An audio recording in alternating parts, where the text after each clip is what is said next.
ராமநாதபுரத்தில் தமிழக வெற்றிக் கழகத்தின் சார்பில் சர் ஐ கண்டித்து கொட்டும் மழையில் ஆர்ப்பாட்டம் நடத்தினர். இந்த ஆர்ப்பாட்டத்தில் தமிழக வெற்றிக் கழக மாவட்ட நிர்வாகிகளான மலர்விழி ஜெயபாலா, ராஜ்குமார், மதன் உட்பட மாநில, மாவட்ட, ஒன்றிய, நகர நிர்வாகிகள், சார்பு அணி நிர்வாகிகள் உட்பட்ட 300க்கும் மேற்பட்டோர் மாவட்ட முழுமையிலுமிருந்து ஆண்களும் பெண்களும் கலந்து கொண்டு கண்டன முழக்கங்களை எழுப்பினர். ஆர்ப்பாட்டம் தொடங்கிய சிறிது நேரத்தில் மழை பெய்யத் தொடங்கியது.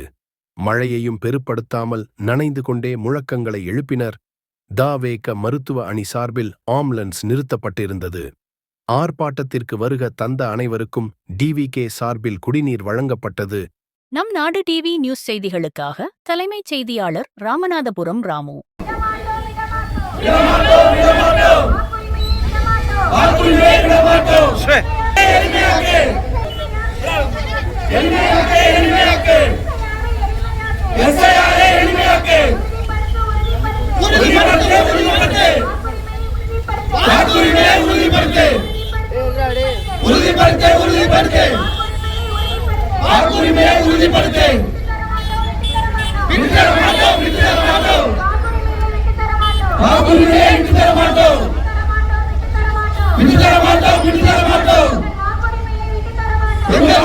விட்டு தர மாட்டோம்.